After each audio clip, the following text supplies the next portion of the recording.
Hey everyone, this is Karenology. You won't believe the insane drama that just unfolded. Let's get into it. I was just stepping out of my truck, boots crunching the frost-bitten gravel, when I saw them. 4 of them, standing like vultures at the edge of my porch. Karen with her laminated clipboard, 2 men in HOA windbreakers holding phones, and 1 guy I didn't recognize. Private security, from the looks of it. Arms folded, mirrored sunglasses, holster on his hip. It wasn't even 7 a.m. Karen lifted her chin like she was sniffing for weakness. Raymond Wilkes? Her voice was sharp enough to split firewood. You are hereby notified that your structure is in gross violation of the Community Compliance Code. You have 24 hours to vacate these premises. I stared at her, blinking against the cold and disbelief. My structure?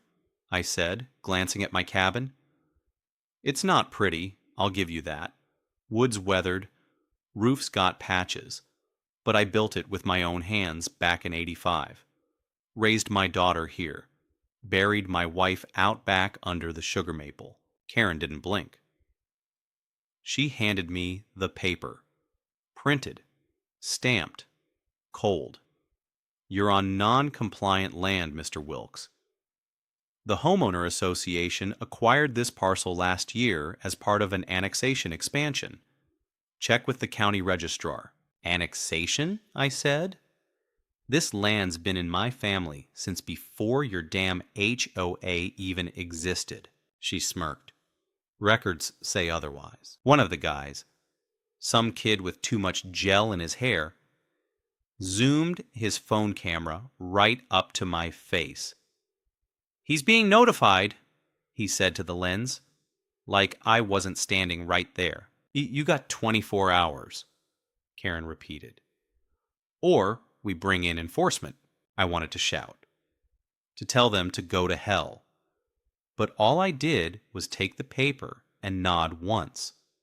Then I turned, walked up my steps, and shut the door behind me. Inside, it was quiet. Just the ticking of the old wall clock, the faint hiss of the kettle I'd left on, and the ache in my chest that came on like a storm. I sat down at the kitchen table, unfolded the paper, and read every word twice. It was legal. Or at least it looked legal. I knew enough to recognize the county stamp. I didn't know how they did it. Maybe some loophole, some technicality, but they'd found a way to take my land out from under me. Without even a phone call. I should have seen it coming. I'd stopped getting notices in the mail a while back. Figured it was just the usual HOA nonsense. But this was a kill shot. I stood up, walked to the living room, and stared at the fireplace. Above it, the photo of Mary, our wedding day. Sepia-toned and curling at the corners. She looked happy, hopeful. I reached up and touched the frame, then pulled it down. By the time the kettle screamed, I was already outside again, watching their SUV drive away. Karen was in the passenger seat, smiling like a fox. The security guy gave me a little wave. I went to the shed, pulled out the old tackle box I hadn't opened in years. Underneath the rusted hooks and faded lures was the deed. Or what I thought was the deed. A handwritten agreement from 1985, signed by the previous landowner, and notarized by a friend long since dead. It wouldn't hold up. I leaned against the doorframe and lit a cigarette I wasn't supposed to smoke anymore. Took one long drag and exhaled into the morning air. They wanted a war. They thought I'd roll over, but I've lived through worse than this. I've bled for things I believed in, And I wasn't about to let some paper queen in a pantsuit erase my life like it was a typo. They had 24 hours to watch me fall. I had 24 hours to figure out how to rise. By noon, I'd already driven 30 miles into the next county. The road twisted through bare hills and open fields, patches of snow clinging to the shadows. I wasn't running, I was digging. There's a difference. I pulled into the county clerk's office, a squat brick building with faded flag bunting still hanging from last 4th of July. The woman behind the desk looked up from her crossword puzzle with that slow, practiced suspicion only small-town bureaucrats can master. "Is he looking for land records?" I said. "Parcel west of Lake Randall, edge of Briarwood Pines." She squinted at me, then at the computer. "Lot number?" I didn't have one. All I had was memory. Used to belong to Clarence Miles. He sold it to me in '85, handwritten deed. She typed with 2 fingers. Sighed. Typed again. Then she turned the screen. Looks like that area was rezoned 3 years ago. HOA expansion under Ordinance 227B. They acquired the land as unclaimed property. Unclaimed? She nodded, eyes flicking down. No official registration since 1987. Tax payments stopped 10 years ago. I felt the blood drain from my face. I paid taxes, not to this county. You were still sending them to Grayson District. After the boundary shift, it fell under Jefferson County. Most folks didn't notice until it was too late. So that was it. A bureaucratic knife slipped between the ribs. I wasn't even bleeding. Just standing there with a paper trail that vanished under my feet. The woman looked at me with something close to pity, then slid a copy of the ordinance across the counter. You're not the first one, you know," she said quietly. "They've been swallowing up land for 5 years now, piece by piece." I took the paper, nodded, and left without another word. Outside, I leaned against the hood of my truck and stared at the sky. It was the same sky I'd grown up under. Same damn clouds. But everything else was shifting underfoot like sand. I drove another 20 miles to find someone I hadn't spoken to in years. My nephew, Mark. Smart kid, always had a knack for maps and loopholes. Last I heard, he was working freelance for a land surveying firm. He lived in a rundown ranch house, tucked behind a feed store, surrounded by topographical maps, surveyor tripods, and 2 half-built go-karts. Mark opened the door in a stained t-shirt and mismatched socks. "Uncle Ray?" "I got a problem," I said. "One of your kind." Inside, I laid out everything. The land, the HOA, the rezoning. He listened without interrupting, brows furrowed like he was already 10 steps into the chess game. "You got screwed," he said, "but maybe not completely." He pulled a dusty binder from the shelf and flipped to a map I hadn't seen since the '90s. "They own that ridge, yeah. But see this strip? That's state land. Technically leased. And according to the latest filings, the Homeowner Association's community center, pool, and about 20 parking spaces are sitting right on it." I blinked. "You're sure?" "Sure enough to ruin their weekend. Lease is up for renewal in 4 months. If someone else files intent and has proper cause..." "What kind of cause?" He grinned. "Moral crusade, community interest, or hell, environmental impact." I leaned back in the chair, the first flicker of warmth in my chest since the morning. "You thinking what I'm thinking?" He nodded. "We buy it out from under them." That night, I stayed in Mark's spare room, staring at the cracked ceiling and listening to coyotes in the distance. I felt the weight of Mary's photo in my jacket pocket. This wasn't revenge. It was reclamation. Come morning, we'd start the paperwork. But first, I needed to go home and say goodbye.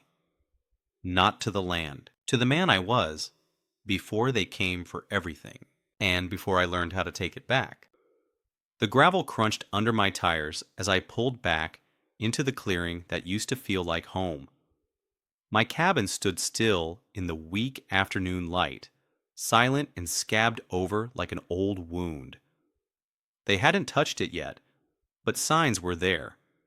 Fresh tire tracks, a plastic marker, stakes stuck in the ground near the porch, and a laminated HOA sign zip-tied to the maple tree. Compliance review pending. They might as well have written condemned. I parked, turned off the engine, and sat still for a moment, listening to the trees creak around me. The air smelled different now, like plastic and intrusion. I walked up the steps and pushed open the door. Cold. Still. Dust in the air like ash. I went through the motions. Coffee, check the fireplace, light a match, sit. But it all felt staged, like a museum exhibit of a man who used to live here. I pulled out the old photo of Mary again, this time not to mourn, but to remember what mattered. She'd have told me not to fight, but she'd have hated what they were doing even more. I spent that night writing, not a letter, a plan. Mark had sent me some documents, lease transfer forms, corporate shell paperwork, zoning diagrams. I printed everything out and laid it across the floor like a battlefield map. The land they were squatting on wasn't just vulnerable, it was critical. Their clubhouse, their power supply, their only access road. All of it sat on that leased strip like a house of cards waiting for wind. The next morning, before sunrise, I walked the property line with a GPS app, marking waypoints, noting boundaries. I didn't need it to be airtight. I needed it to be loud. I posted small, legal-looking signs. Future development project, public access review in progress. I staked them in the ground with a hammer and a cold grin. By the time the sun crested the trees, I was already parked across from the Homeowner Association's main office. Karen's car was there, a silver crossover with fake chrome trim and an HOA vanity plate. I waited until the secretary went out for her smoke break, then walked in like I owned the place. Karen looked up from her desk, expression coiled tight. "You're trespassing, Mr. Wilkes." I dropped a sealed envelope on her desk. "You're squatting." She opened it, scanned the first page, and her pupils narrowed. "Intent to acquire lease rights? On what grounds?" I saw environmental impact review, I said. "Turns out your pool chemicals have been draining into protected soil. I'm initiating a public review." She laughed. A brittle, shallow sound. "You think you can intimidate us with paperwork? We have lawyers." "I don't want to fight, Karen," I said, leaning in. "I want my cabin. And you? You're about to spend the next 3 months explaining to your board how you let a retired widower outmaneuver you." For the first time, she blinked. I turned and walked out, heart pounding, hands shaking. I wasn't built for politics. I was built for stubbornness. And this was just the opening volley. That afternoon, I met Mark again in a diner off Route 12. He slid over a folder with notarized documents and a mock-up of the community's zoning overlays. You were right, he said. They're out of compliance on 2 counts. If we push this, the state might not just approve the lease transfer. They might cancel the HOA's existing permissions. So we go loud, I said. He hesitated. You know they'll come after you harder. Personal attacks. Maybe worse. I stirred my coffee, watching the steam rise. Let them. I'm already a ghost to them. That night, I staked a new sign on the edge of their community lawn. Bigger. Red letters. Private development in progress. Trespassers will be prosecuted. By morning, someone had torn it down. I put up 2 more. This wasn't just my land anymore. It was the first brick in a new wall they never saw coming. It didn't take long for the retaliation to begin. First came the citations. 6 printed envelopes stuffed in my mailbox, all from the Homeowner Association. Violation of visual ordinances, unauthorized signage, improper fencing. One even cited my chimney for unregistered rustic smoke output. I laughed at that one until I saw the fine attached. $1,800. Then came the surveillance. I noticed it the 3rd night back. Just a flicker of light in the tree line. Someone watching. I stepped outside with a flashlight and caught the glint of a camera lens before it disappeared behind a trunk. Next morning, 2 HOA trucks drove past my cabin, slow and deliberate, one after another. Not checking utilities, just watching. I started sleeping with the shotgun by my bed again. Mark called me that afternoon. You've rattled the cage, he said.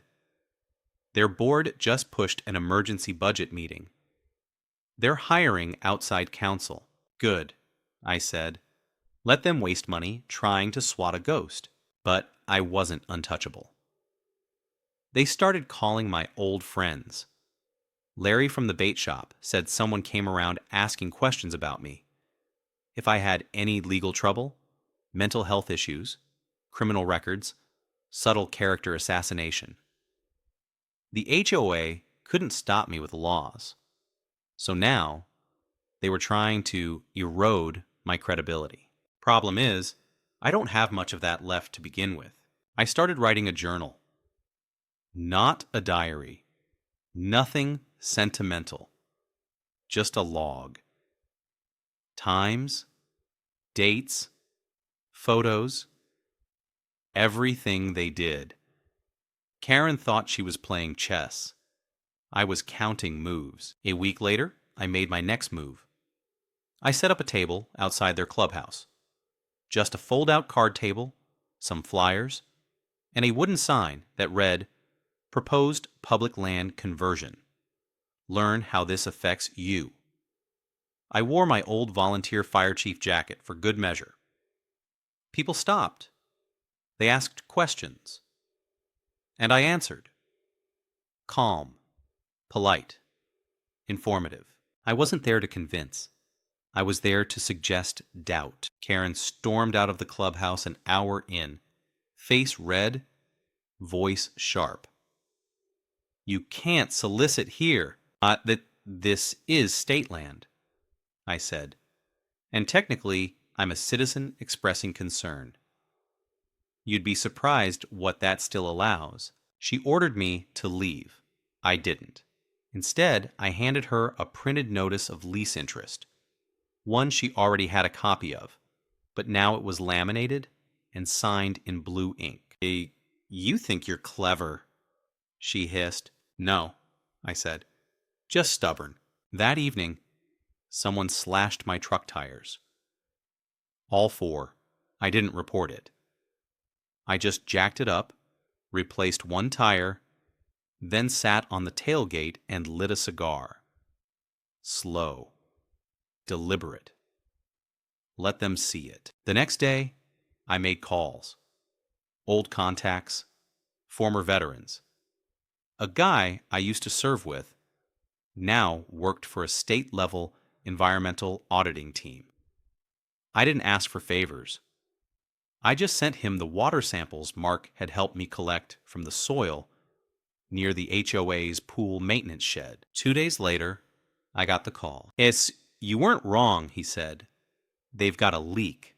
Chlorine runoff, maybe older tanks. If you file a formal complaint, they'll have to shut down that section until inspection. I didn't file it yet because pressure works better when it's slow. And fear grows best in silence. Karen didn't know it yet, but she was playing checkers with a man who buried friends under flags. And I wasn't even past the opening. The only thing more dangerous than a man with nothing left is a man who's just starting to remember who he used to be. The air changed before anything else did. Not the weather, not the trees or sky, or the crackle of the late March frost still clinging to the soil. It was the people. The way they started looking over their shoulders before speaking. The way voices dropped at the mailboxes. Karen was cracking, but she didn't know it yet. Or maybe she did. And that's what made her dangerous. I stopped going into town. Too many eyes. Too many whispers. Even the ones on my side were scared to be seen talking to me. I understood. Fear's a heavy leash. Mark and I met once a week in his truck, parked on the edge of the state forest road. We kept our meetings short and off the radar. He brought good news this time. State Land Office is reviewing the lease applications, he said, passing me a folder. And your environmental report? It's flagged. They're sending someone to do an inspection in person next week. I flipped through the pages. Signatures, stamps, bureaucratic gospel, and the HOA? He shook his head. Still pretending it's not happening. They haven't even filed a defense yet. Good, but I knew better than to celebrate early. I'd seen men smile too soon. Karen wasn't done, and I could feel the punch before it landed. It came 3 days later. I was chopping firewood when a black SUV pulled up fast. Too fast. Spitting gravel. 2 sheriff's deputies stepped out, hands on belts. One younger, one older. The kind of visit where the law shows up not to talk, but to deliver. Mr. Wilkes? The older one said, voice flat. We have a warrant to search the premises. For what? I asked, sweat on my brow, axe still in hand. Suspicion of hazardous materials storage. Tip came in from a concerned neighbor. Karen?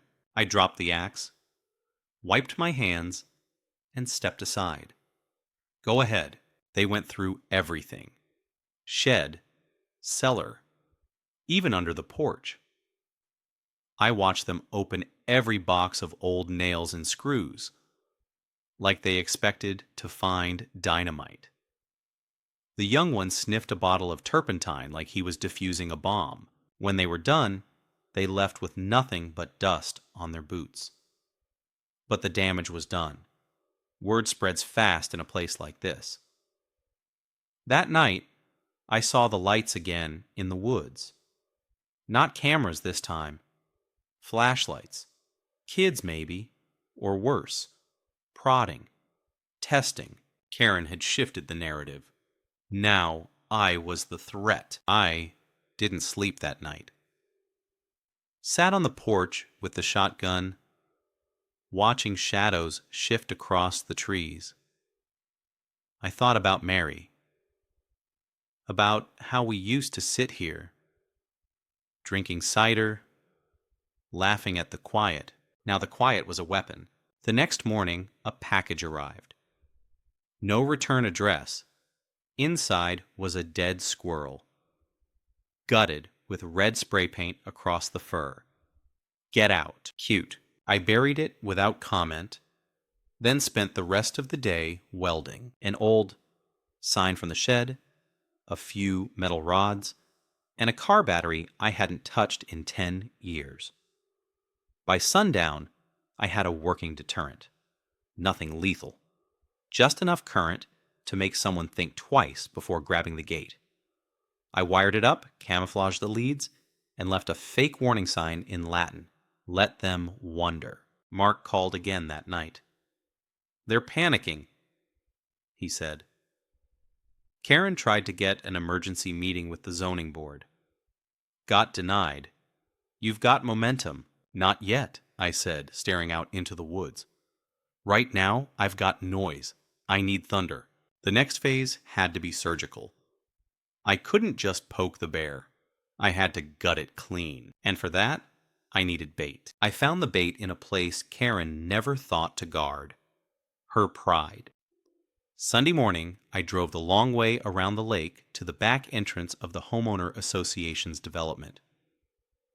I parked out of sight behind a row of storage sheds and walked the rest of the way, keeping to the tree line until I had a clear view of the clubhouse. It was clean and beige and soulless, like something designed by someone who never lived past the suburbs. Out front, a banner flapped in the breeze. Spring Gala, community fundraiser. Of course, a PR stunt wrapped in cheap wine and bad music. The perfect opportunity. I waited, watched.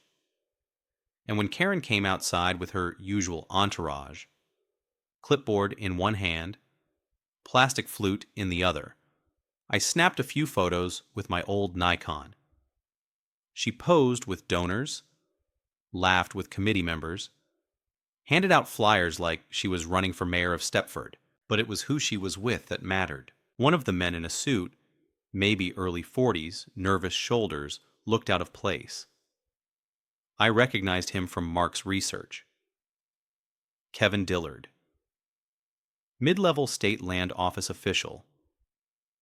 The guy responsible for reviewing lease transfers. She wasn't fighting my paperwork. She was buying around it.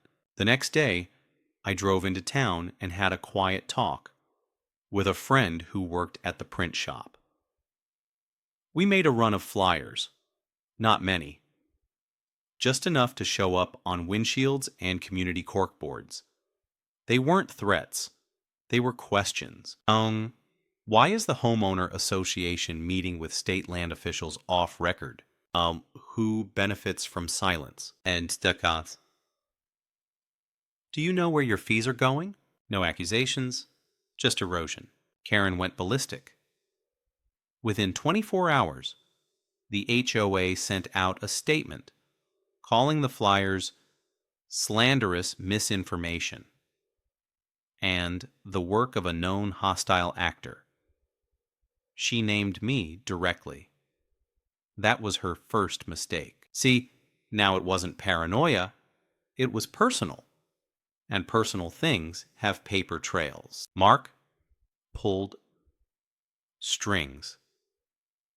Found out Karen had been using HOA funds to rent a private consulting firm to assist with rezoning resistance.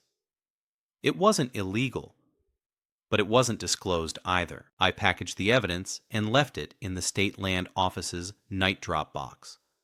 No name. Just facts. Just enough to raise a flag and force the file into someone's hands who couldn't ignore it. The next week, the inspection happened. An unmarked car pulled into the HOA lot, and two plainclothes state officials began taking soil samples behind the clubhouse and near the pool. No warning, no announcement. Karen came outside in a panic, tried to talk to them. They ignored her. Mark filmed the whole thing from a trail cam I'd set up in a birdhouse across the road, but I wasn't there to watch. I was 2 miles away, sitting in a small claims office with a woman named Lacey. She was soft-spoken, mid-30s, and lived near the lower lake. HOA had fined her $2,000 for planting unapproved roses in her front yard. She cried when she told me about it. Not from the money, because her mother planted those roses before she passed. I just wanted to keep a piece of her, she said. I gave her a copy of the same evidence I'd left in the state office. Use this. They'll drop your fine. She blinked at me. Why would you help me? Because they need to know they're not untouchable. I walked out and didn't look back. That night, Karen posted a rant on the HOA forum, accusing agitators of endangering the community, undermining unity, and spreading falsehoods. Her tone was desperate, frayed. Mark messaged me. You hit her where it hurts. I stared at the screen, fingers hovering. Not yet. The time to strike wasn't when the enemy was angry. It was when they thought they'd won, and that moment was coming soon. 3 days passed. 3 days of silence so thick it pressed against your ribs when you stepped outside. No new flyers, no patrols, no official notices nailed to trees. Just that uncanny calm, like the woods before a lightning storm. That's when I knew. Karen wasn't retreating. She was regrouping. Mark confirmed it the next night. She's calling in favors. Not legal ones. Political. Some board connections. County reps. I even saw a name from the Energy Commission. What's she offering? I asked. He didn't have to answer. I knew. Leases. Access. Influence. Karen was hedging her bets, trying to build a buffer before the fallout. Smart, dirty, desperate, and it meant one thing. She thought I was close. She was right. I waited until Friday, 2 days before the next HOA meeting, and then I moved. Drove out to the old fairgrounds just past Route 9, where they kept the disused community stage and picnic benches under a rusted tin pavilion. I met a man named Jonah there. Jonah was what you'd call an unofficial historian. Old, slow-moving, but sharp behind the eyes. He'd worked for the county records office until his retirement 5 years ago. I told him about my land, about Clarence Miles, the original owner, about the handwritten deed and the annexation. Jonah nodded. Miles was slippery. He kept most of his assets off books. He rifled through a worn folder and pulled out a yellowing parcel map. But look here, there it was. An unrecorded right-of-way. A thin strip of land carved from the west edge of my cabin lot, crossing straight through the HOA's prized lawn, all the way to the lake. Ani never filed in the registry, Jonah said, but it was witnessed, notarized, and referenced in 2 neighboring deeds. I sat back, stunned. So it still exists? He smiled. Legally, it's a ghost. But ghosts can haunt the right people. I made copies, took photos, drove straight to Mark. With this easement in hand, I could challenge the HOA's property line. Not just their lease, everything. The clubhouse, the lawn, even the access road sat on or near the fringe of that unrecorded path. And more importantly, I could use it as leverage. The next evening, I walked into the HOA meeting, not as a member, as a guest. They held it in the community hall, full of beige chairs and bad acoustics. Maybe 30 people were there. Karen was at the front, dressed in what I'm sure she thought looked like authority. The moment she saw me, her smile froze. Mr. Wilkes, she said tightly, this is a private session. I held up a folder. I have documents relevant to the association's current land dispute. I'm not here to argue, just to inform. And Nietzsche, Jew, she hesitated. The board whispered. Then one of them, a balding man with a veteran's pin, spoke. Let him talk. I walked to the front, opened the folder, and laid down copies of the old map. This right-of-way predates your annexation, I said. It was left off your filings. Conveniently or not, it changes the entire shape of your authority. I didn't shout. I didn't accuse. I just let the silence settle in. Whispers turned into murmurs. People leaned forward. Even board members were scanning the copies. Karen grabbed one, her hand shaking slightly. This is outdated. It's not filed.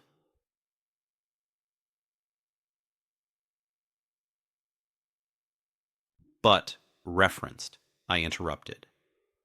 In legal records you submitted yourselves. If this goes to review, the land office will freeze everything until it's verified. That includes funding, development, permits, all of it. I looked around. I'm not here to win. I'm here to warn. Keep pushing, and this gets loud. Or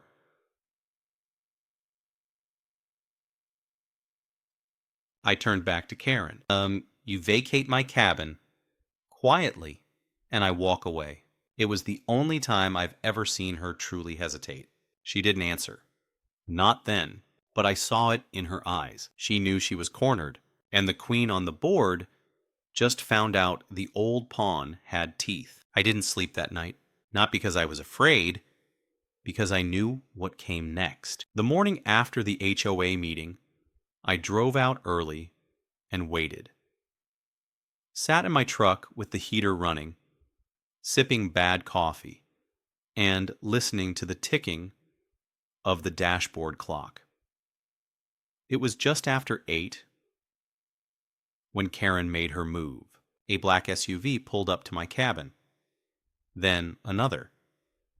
Then a white pickup truck with a flatbed trailer, and men in neon vests carrying crowbars and bolt cutters. I stepped out before they even shut their doors. Karen emerged from the lead SUV like she was stepping onto a red carpet. Sunglasses on. Hair perfect. Mr. Wilkes, under Section 13 of the Emergency Community Enforcement Clause, we're authorized to execute removal of unauthorized dwellings with immediate effect. I stood in front of the porch. You never got that clause approved. Your board voted it down last year. She smiled. We reintroduced it. Emergency quorum. The men behind her started walking toward the shed. Turn around, I said. You step on this porch and you're trespassing. She raised her hand. He's obstructing code enforcement. That's when the sheriff pulled in. Not the deputies this time. Sheriff Rowland himself. A man who looked like he chewed nails for breakfast and hadn't smiled since 1982. He stepped out of his cruiser, slow and deliberate, and walked up like he was already bored. Ray, he said. Karen filed an enforcement action. You got anything to show me otherwise? I handed him a copy of the right-of-way. She's building on contested land. You enforce this? You could be liable for assisting in unlawful seizure. Roland took the paper, glanced at it, and looked at Karen. You got counter documents? She fumbled. Not with me, but we've filed. He held up a hand. Then this ain't happening today, Karen exploded. You can't just stand there and let him.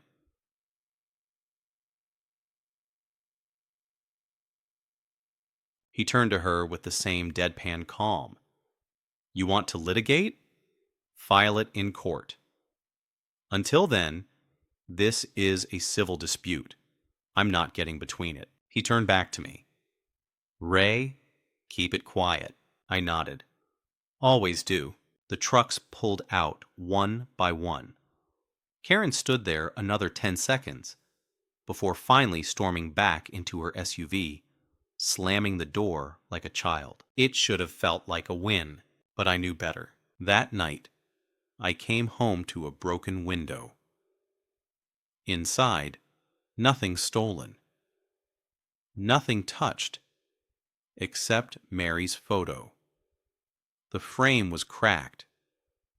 The glass shattered, deliberate. I sat there in the dark, holding the pieces, feeling something deep and brittle in me start to give.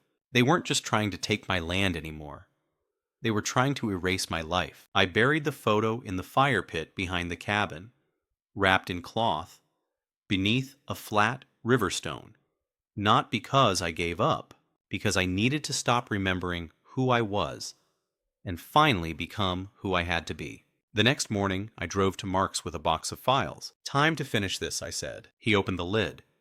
"This everything?" "Everything I've got, plus one thing they don't." "What's that?" I pulled out a set of photos. High res, time stamped. HOA construction crews illegally dumping debris near the protected stream bed. Not just chemicals now, solid waste.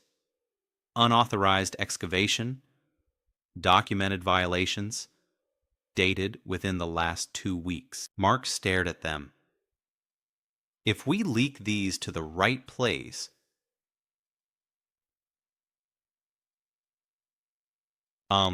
Don't leak," I said. "Deliver." He raised a brow. "To Karen," I said.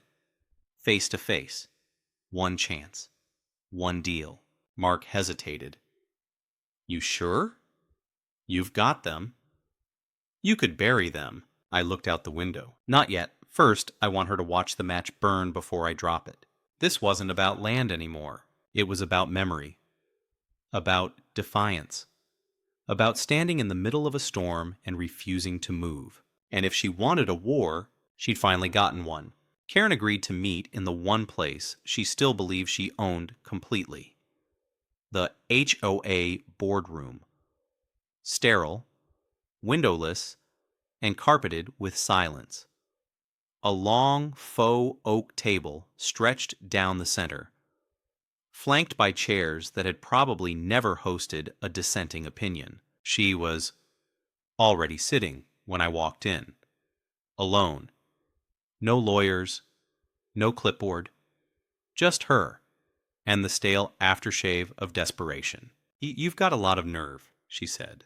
I placed the envelope on the table, slid it toward her, and sat down across from her without a word. She didn't open it. "If this is another bluff, Ray, I swear..."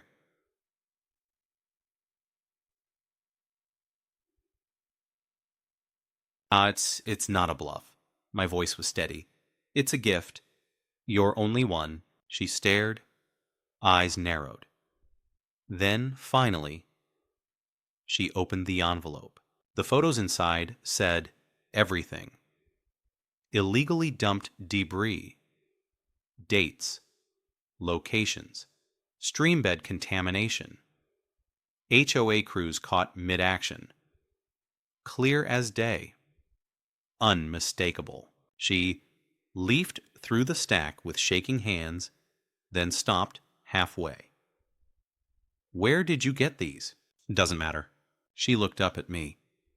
"You could take this public. Shut us down." I nodded. "I could. Then why give me a choice?" "Because I'm not like you."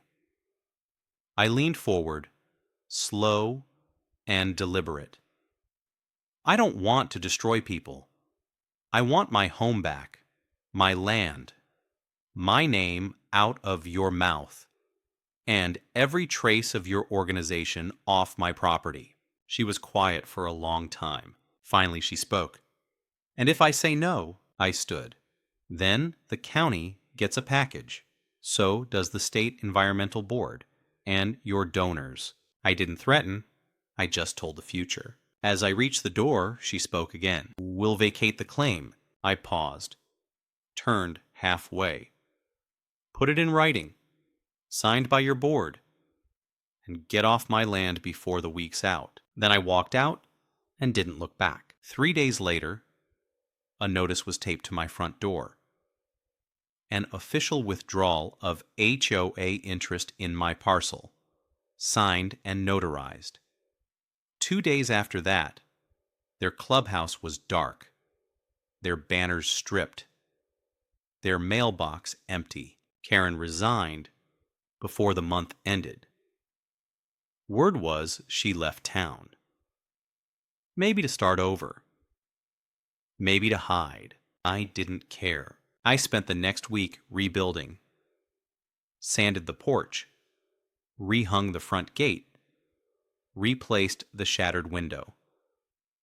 When I reached the fire pit, I dug out the stone, unwrapped the cloth, and lifted Mary's photo back into the light. Frame still cracked, glass still gone, but the picture still clear. I set it back on the mantel, right where it belonged. People think justice is some grand explosion, a gavel, a headline, a parade. But real justice is quiet. It's a woman in a boardroom, reading the end of her reign in full color. It's a broken man putting the last nail back into his porch step. It's a fire that burns slow, long after the enemy is gone. And it's the sound of wind through pine, unbothered by orders or flags or seals, just free, like me.